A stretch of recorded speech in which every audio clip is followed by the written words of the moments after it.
Hola, hola, espero que se encuentren muy bien. Esta presentación corresponde a una segunda parte de lo que venimos trabajando en cuanto a la unidad análisis de mercado.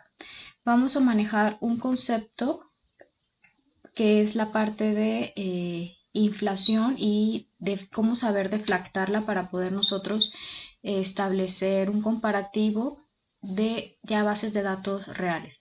Lo que vimos en las presentaciones pasadas fue entender cómo funciona el mercado a través sobre todo de la competencia y buscar el equilibrio del mercado, donde comenzamos a manejar algunos conceptos como oferta, demanda, la parte de cómo maximiza el ingreso tanto los oferentes como los consumidores, así como la parte de elasticidad y cómo a través de la elasticidad que se maneja en términos absolutos, si nosotros encontramos una elasticidad de 1 significa que estamos en un equilibrio de mercado, porque cuando no estamos en esa posición vemos que los actores, ya sea comprador o vendedor, pues salen afectados, ¿no?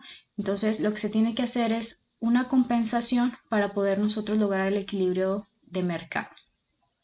Ahora bien, lo que vamos a manejar en esta parte es este concepto que es inflación. De acuerdo con el Banco de México, la inflación es el crecimiento continuo y generalizado de los precios tanto de bienes y servicios que se expenden en una economía. Es decir, lo que se refiere a esto son aquellos bienes y servicios que se venden de manera al por menor.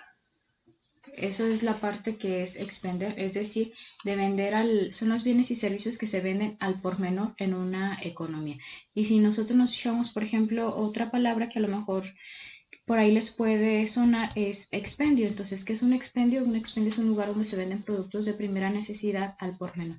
Entonces, cuando nosotros estamos hablando de la parte de inflación, nos estamos refiriendo a bienes y servicios que se venden al por menor en una economía, y estos bienes y servicios lo que están presentando como característica para que digamos que hay una inflación es que hay un crecimiento continuo y generalizado de estos precios, ¿no? De los precios a los que se están ofertando en el mercado. Ahora bien, algo que nosotros tenemos que tomar en cuenta es que en la inflación hay ciertos inconvenientes, pero también hay ciertas ventajas.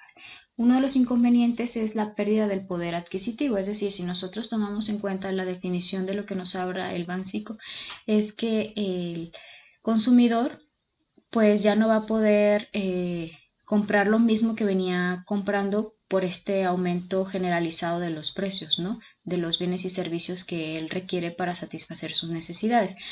Por lo tanto, esto lo que va a provocar es que al haber una merma en su poder adquisitivo, lo que va a suceder es que también sus ahorros se van a ver afectados.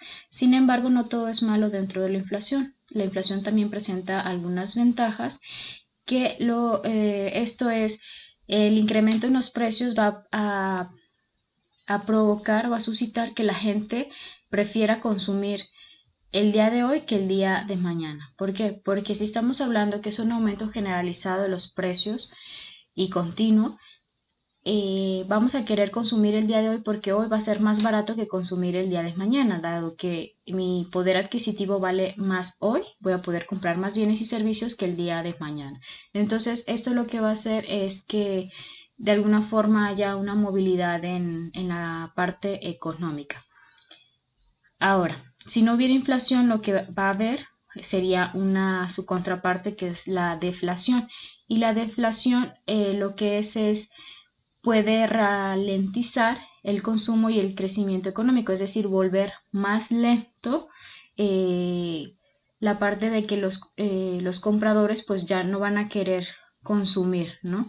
Entonces, el crecimiento económico lo que va a suscitar es que este va a ser pues se va a alentar. Entonces no va a haber este crecimiento que se necesita en la economía para que haya esta dinámica en cuanto a la cuestión monetaria, las empresas, el trabajo, el empleo. Lo que va a haber es que se va a venir como estancando, va a haber una desaceleración. Sin embargo, para que la inflación también sea buena, pues es que esta debe de ser estable. Normalmente los bancos centrales de los países, en este caso el Banco de México, lo que buscan es tratar de mantener cierta inflación para de esta manera tener control. Esto es lo que normalmente las economías de cada país tratan de buscar, que sea que si hay una inflación, esta inflación sea estable bajo su control. Ahora, nosotros vamos a agregar otro concepto que es la parte del deflactor del PIB. Y el deflactor del PIB lo que hace es que va a tener en cuenta la variación de todos los bienes y servicios producidos en un país. Y lo que busca, al final de cuentas, este indicador, este deflactor del PIB, es poder eliminar los efectos de la inflación de una variable expresados en términos monetarios. Es decir, transformar una magnitud económica expresada en términos corrientes a los precios de un año base. ¿A qué me refiero con esto? Cuando nosotros decimos que vamos a deflactar, lo que estamos diciendo es que si nosotros tenemos, por ejemplo, el día de hoy, 2020, 20 pesos, esos 20 pesos en el año 2010 no valían lo mismo, esos 20 pesos en el año 2010 no valen lo mismo que ahora en el 2020. Entonces lo que queremos hacer es que si bien expresados, digamos, en valor monetario, mis 20 pesos, mi billete, pudieran ser lo mismo, realmente no valen lo mismo. El poder adquisitivo que tiene 20 pesos en el año 2010 no equivale a lo mismo que tiene en el año 2020. Entonces lo que nosotros buscamos a la hora de deflactar es expresar las variables en un mismo año base para poder compararlas. Normalmente esta parte para poder compararlas se usa el último año que nosotros tenemos, en este caso, por ejemplo, lo que les comento, el año 2020, es decir, traer esos 20 pesos del año 2010 expresados a cuánto equivale para hacerlos equiparables a los 20 pesos del año 2020. Y eso es lo que nos va a ayudar esta parte de poder deflactar el PIB, poder realizar un comparativo. Porque aunque yo tenga mis 20 pesos, como les comentaba, no valen lo mismo hace un año o hace 10 años que a fecha actual. Muy bien. Ahora, hay una fórmula que nosotros utilizamos para poder deflactar. Y es la siguiente, que es el precio deflactado, que es yo lo que quiero saber entonces a cuánto equivalen esos 20 pesos hace 10 años a precio actual. Es mi precio deflactado, es lo que yo quiero conocer. A sería entonces, esto es igual a mi inflación base entre mi inflación N por el precio N. Es decir, nosotros tenemos que saber esta inflación base sería, por ejemplo, 2020, entre la inflación N, que sería el indicador en el año 2010. N vendría siendo los años anteriores. La inflación base sería mi año actual, el más cercano, el último año del cual disponemos, y el N son los anteriores a ese año. Y por mi precio N, es decir, el precio correspondiente que nosotros tenemos. Si por ejemplo aquí fuera 2010, la inflación del 2010, aquí tiene que ser el precio correspondiente al 2010. Y en este caso, si mi año más actual es, digamos, el 2020, entonces sería la inflación del año 2020. De esta manera, si nosotros ponemos la inflación del 2020 entre la inflación del 2010 por el precio de ese producto en 2010, me va a dar entonces mi precio deflactado correspondiente a cuánto equivaldría ahora en el año 2020. Vamos a hacer un ejercicio para de esta manera que nos quede mucho más clara esta fórmula, porque como les comentaba, vamos a trabajar ya con casos reales, ya con base de datos reales y algo más práctico, porque lo que estuvimos haciendo con anterioridad en la presentación de la semana pasada fue tomar algunos casos teóricos a través de conocer el análisis de mercado. Pero como les comentaba, nosotros necesitamos poder deflactar, ¿ok? Ahora, Este ejemplo me parece bastante bueno y claro, que viene de una canción de Chava Flores del año de 1952. Y en esta canción de Chava Flores, que es Peso o Sobrepeso, nos remite a esta letra que dice: mira Bartola, ahí te dejo esos 2 pesos. Con esos 2 pesos, en 1952 le dice Chava Flores a Bartola: vas a pagar la renta, vas a pagar el teléfono y vas a pagar la luz. Y de esos 2 pesos, después de haber pagado todo esto, de lo que sobre, coges de ahí para tu gasto, para tus compras, las necesidades que tengas. Y además de haber hecho para su gasto, que le guarde lo que sobre, pues para echarse su alipus. ¿Qué es el alipus? Es decir, echarse sus tragos, sus bebidas. Así que vamos, los invito a escuchar y a ver este video y explicar un poquito más sobre este ejemplo que les presento, que les comento me parece algo ideal para poder entender el concepto de deflactar. Pásale mi Bartola, no venga para acá, venga la bondad, acaso su chancludo ya va. Mira Bartola, ahí te dejo esos 2 pesos, paga la renta, el teléfono y la luz, de lo que sobre, coge de ahí para su gasto y guárdeme el resto para echarme mi alipur. El dinero que yo gano, toditito te lo doy. Te doy peso sobre peso, siempre hasta llegar a 2. Tú no aprecias mis centavos y los gastas, queda horror.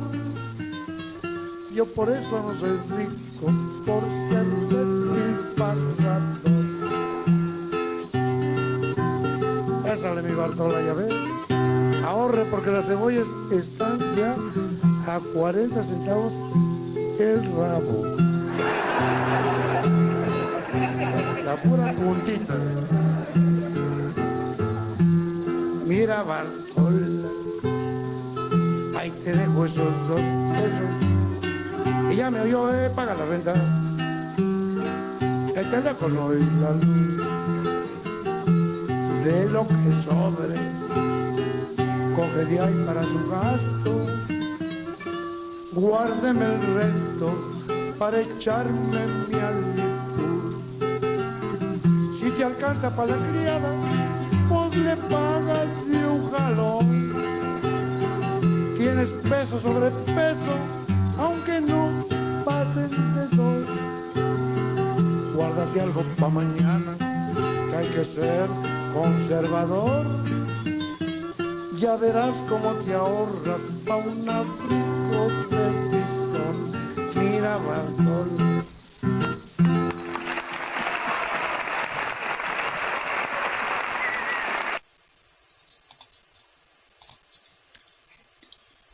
Muy bien, ¿qué tal les pareció esta canción? Creo que realmente trae alusión con bastante claridad el tema que estamos viendo, que es la parte de deflactar los precios para poder nosotros hacer un comparativo. En este caso, estos 2 pesos, pues es el ingreso, ¿no?, que le está dando Chava Flores a Bartola. Y dirán, ¿hay 2 pesos? O sea, ¿para qué me alcanzan ahora estos 2 pesos? Si nosotros traemos esos 2 pesos de 1900, bueno, 2 pesos ahora en el año 2020, ¿para qué les alcanzaría a ustedes? ¿Para qué se les ocurre? O sea, a mí se me ocurre un dulce pequeño, un chicle, algo así. Realmente que casi no nos alcanza para mucho, ¿no? Ahora, por ejemplo, también cuando ustedes estaban en la primaria y que les daban para su receso, ¿cuánto les daban? Ahora, no sé, por ejemplo, si les daban 20 pesos, a lo mejor les alcanzaba para un lunch, un agua, un refresco, un jugo, algo. Y ahora esos 20 pesos, ¿para qué les alcanza? Entonces veamos cómo el poder adquisitivo que tenía el dinero en aquellos tiempos, pues es bastante diferente ahora, ¿no? Estos 2 pesos, en el año 1952, vean todo lo que le dice Chava Flores para que compre Bartola. que realmente no era cualquier cosa. Si nosotros queremos ver a cuánto equivalen esos 2 pesos que menciona Chava Flores, pues nosotros, ¿qué es lo que entendemos que hacer? Lo que tenemos que hacer, pues es traer esos 2 pesos de 1952 a fecha actual. Para ello vamos a aplicar la fórmula que nosotros con anterioridad explicamos. Muy bien. Entonces vamos sobre esa fórmula a aplicar. De acuerdo al Banco de México, la inflación en 2019, que es la más reciente, fue de 133.83, mientras que la inflación en el año de 1952 fue de 0.0087. Así que si nosotros aplicamos la fórmula y queremos saber esos 2 pesos, cuánto equivalen ahora en 2019, tenemos que poner mi inflación base es el año más actual, en este caso es correspondiente al 2019, entre la inflación del año N, en este caso el año N es la de 1952. Esto por los 2 pesos, es decir, estos 2 pesos queremos ahora traerlos al 2019. Apliquen por favor ustedes en sus calculadoras esta fórmula y díganme cuánto les salió. Entonces voy a dar unos minutitos para que lo hagan, pauseen igual si no, efectúen esta fórmula de manera correcta en sus calculadoras y veamos entonces ahora a cuánto equivalen esos 2 pesos de 1952 a 2019. Pues equivalen ahora, esos 2 pesos al año 2019 corresponden a 30.114.9453 pesos. Como ven, pues era bastante generoso Chava Flores con Bartola, ¿no? Creo que no le daba cualquier cosa. Así que por eso, pues como dice la letra, pues bien le alcanzaba para los gastos, pagar la luz, el teléfono, la luz y para echarse además su alipuz. Muy bien, esto es lo que nosotros necesitamos hacer para poder entonces ahora sí hacer un comparativo real en cuanto a las expresiones monetarias que nosotros tenemos. ¿Y por qué estamos viendo esto? Como les comenté, lo que nosotros vamos a comenzar a realizar ahora es estar trabajando con casos reales. Muy bien. Así que los ejercicios prácticos que vamos a realizar es el limón y la cebolla. Y para ello estas son las instrucciones. Primero tenemos que deflactar el precio. Una vez que nosotros deflactamos, vamos a obtener la función de demanda. En los ejercicios teóricos que hemos estado trabajando, yo ya les proporcionaba la función de demanda. Ahora, lo que vamos a hacer es que ustedes sepan cómo obtener esta función de demanda. Y a partir de estos 2 pasos previos, vamos a realizar la parte de análisis de mercado que ustedes ya han venido practicando. Muy bien, entonces lo único que se añade es deflactar el precio, que es la parte, el objetivo de esta presentación, y además obtener la función de demanda, que verán que es bastante sencillo. Los demás pasos ustedes ya lo conocen. Perfecto, muy bien. Así que yo les pasé un archivo y este archivo está en su Dropbox. Aquí tenemos cebolla y aquí tenemos lo de limón. Muy bien, lo primero que nos están pidiendo es deflactar el precio.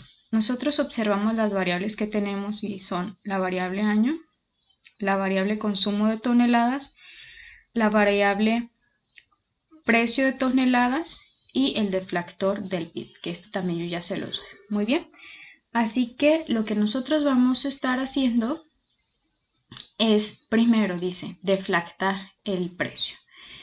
Es decir, tenemos que deflactar esta variable. ¿Por qué vamos a deflactarla? Porque esta cantidad de estos 843 pesos al día, que el año más actual es el año 2012, no es lo mismo. Si nosotros lo observamos así, decimos, es que en el año 1991 una tonelada de cebolla costaba 843 pesos y en el año 2012 una tonelada costaba $3,405,50 pesos. Su primera impresión es decir, no, pues es que ha aumentado el precio de la tonelada, incluso ha aumentado, si nosotros vemos, de 3,400 a 843, pues ha aumentado 4 veces más. Esa es la impresión que da. Esta parte que decimos del PIB, ¿no? El aumento generalizado de los precios de manera continua. Pero no. Esto nos lleva a cometer errores si nosotros hacemos solamente sacar la diferencia de cuál es la diferencia entre el año 1991 y el año 2012. Si nosotros sacamos esta diferencia, estamos cometiendo un error. ¿Por qué? Porque nosotros no podemos establecer este comparativo. Lo que nosotros entonces necesitamos hacer es deflactar los precios para poder entonces comparar el año 91 con el 2012, el año 92 con el año 2012, el 93 con el 2012, porque ese es el año base, el año más actual, que es el que nos interesa. Así que lo que vamos a hacer es lo siguiente, vamos a poner precio deflactado. Una vez que ya tenemos el nombre de nuestra columna, vamos a aplicar entonces la fórmula. Y la fórmula lo que me dice es igual, y vamos a tomar mi precio base, que es el último, entre mi precio, es mi indicador, que es el base, entre mi indicador de deflactor del año N, que en este caso es el 91. Por, ahora sí, mi precio N correspondiente. ¿Ok? Ahora, fíjense lo que va a suceder. Si nosotros damos, está ya calculado. Pero si nosotros extendemos mi fórmula, ¿qué sucede? ¿Qué es lo que tenemos que hacer entonces? Lo que tenemos que hacer es que siempre va a ser mi precio, para nosotros poder comparar los precios del año 2012, mi deflactor correspondiente al año base, lo que tenemos que hacer es fijarlo. ¿Ok? Entonces vamos a fijar. Lo fijamos.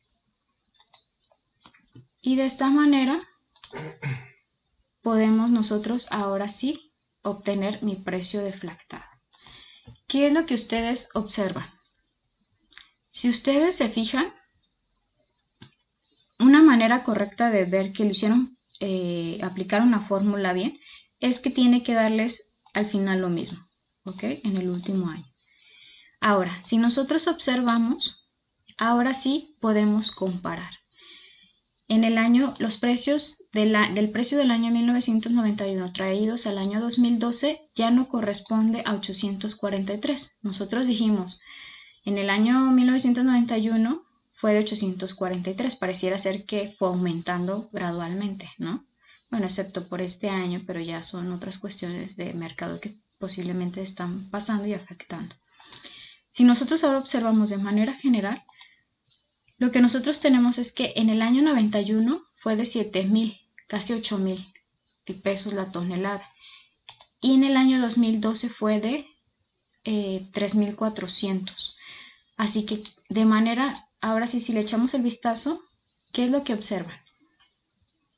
Que lo que sucedió fue que el precio de la tonelada realmente no es que haya aumentado, como en este caso, aquí parece que aumentó, sino que lo que sucedió fue que hubo una disminución, es decir, los productores de cebolla se están viendo afectados y su cebolla, su producto cuesta mucho menos ahora que lo que costaba anteriormente.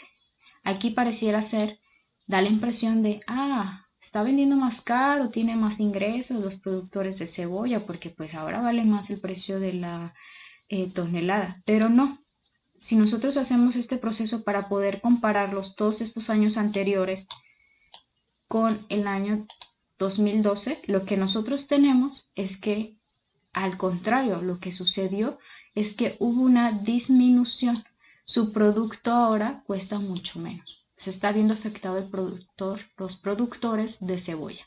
Muy bien. Ahora, lo que vamos a hacer es lo siguiente para nosotros esta finalidad de lo que estamos haciendo es para poder, ya hicimos lo primero, el A, que es deflactar, y enseguida lo que vamos a hacer es traer el consumo de toneladas. ¿Por qué vamos a traer esto? Solamente vinculé, ustedes ya recuerdan cómo vincular, vuelvo a repetir el proceso, ponemos es igual, consumo de toneladas, recuerden que me pongo aquí en el cuadrito y doy doble clic, ¿ok? Ahora, ¿para qué me traigo la parte del consumo de toneladas?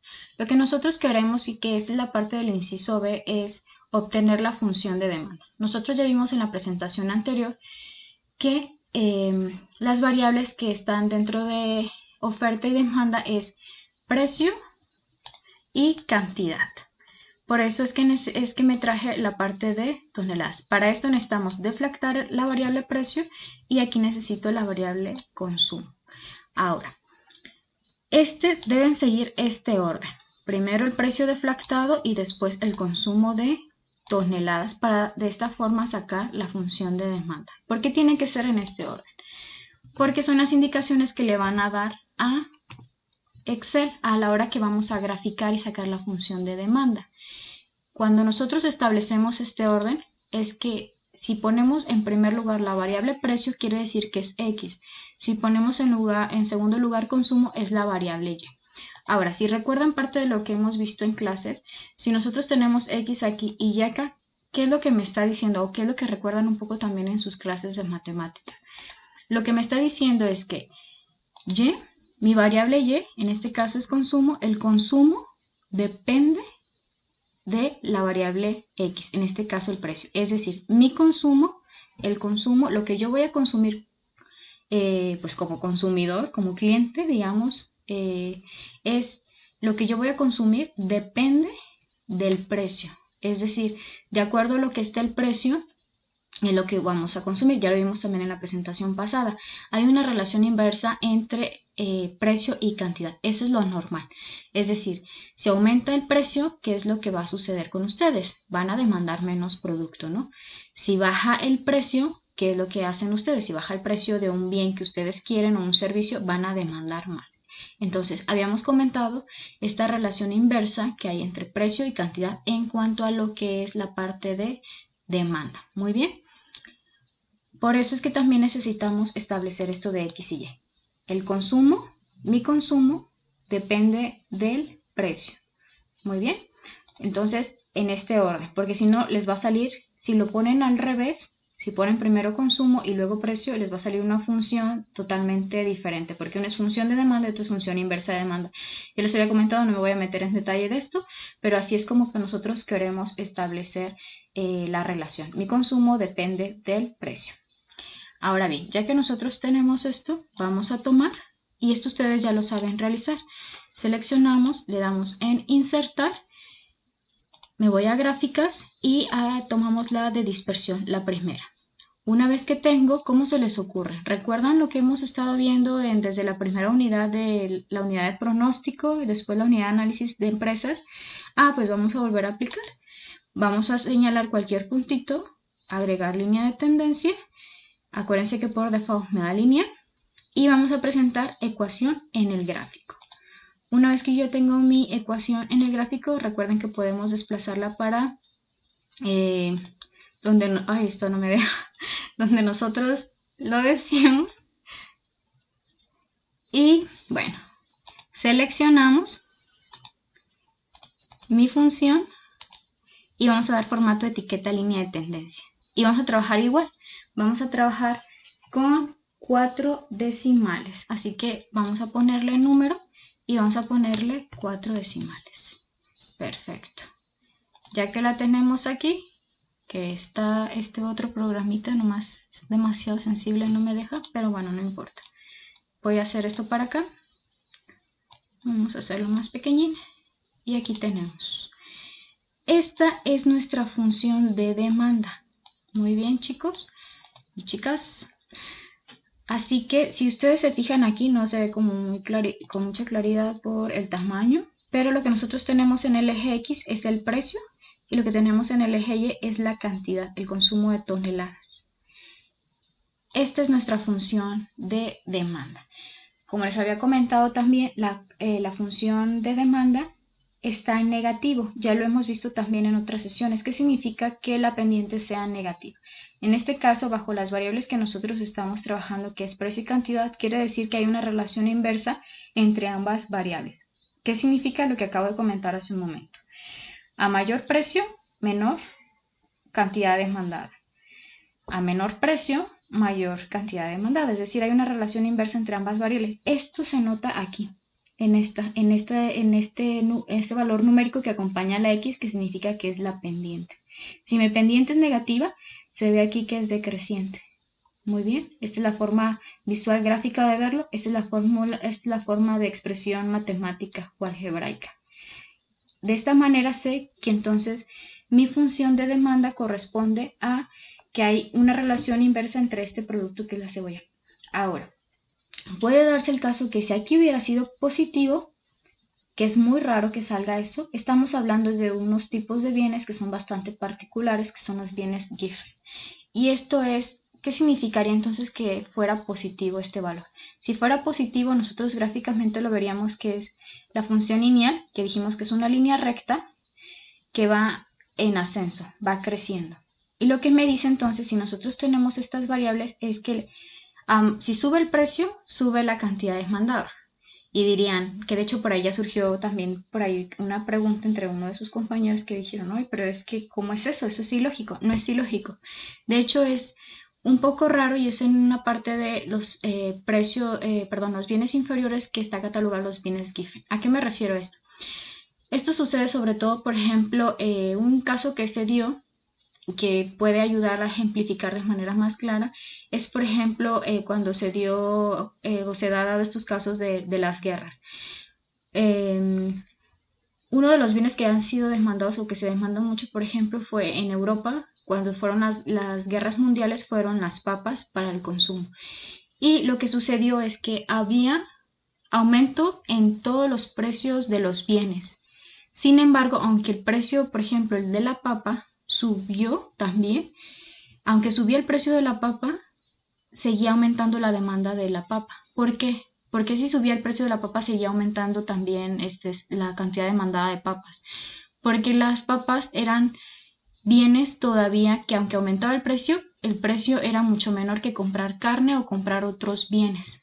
Así que aunque aumentara el precio de la papa, también aumentaba su demanda, porque era más barato que otros bienes y satisfacían aparte de las necesidades, sobre todo en una época que había guerra y que había pobreza, había hambruna y no se disponía pues de poder adquisitivo para otros bienes. Y esto también se da sobre todo a veces en las clases que no tienen, pues están en situación de vulnerabilidad de pobreza, que no disponen de tanto ingreso o renta, como a veces también se dice el término de ingreso ingreso y renta, que es lo mismo, pero que a veces se usa también en economía.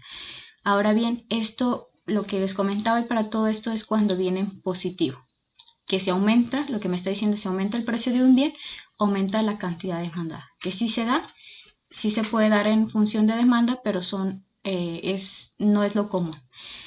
Como les comento, para determinar y ver bien la función de demanda es que sean en términos negativos la pendiente, que me dice, si aumenta el precio, disminuye la cantidad de ese bien. Muy bien, entonces, así que hasta aquí voy a concluir. Ya sabemos cómo tenemos que hacer los pasos que nos están pidiendo en la presentación, que es deflactar, ya vimos cómo deflactar y cómo obtener la función de demanda. Aquí solamente obtuve la función de demanda de qué bien, de la cebolla. Ahora ustedes van a repetir el paso A, que es deflactar, y el paso B, que es sacar la función de demanda. Una vez que ustedes obtienen esto, ya van a sacar los siguientes 6 pasos para el análisis de mercado. Y eso sería todo. Hay que realizarlo y hay que entregar. Yo les voy a indicar las instrucciones correspondientes. Perfecto. Muy bien, entonces hasta aquí concluyo con mi presentación. Que tengan muy buen día. Chao, chao.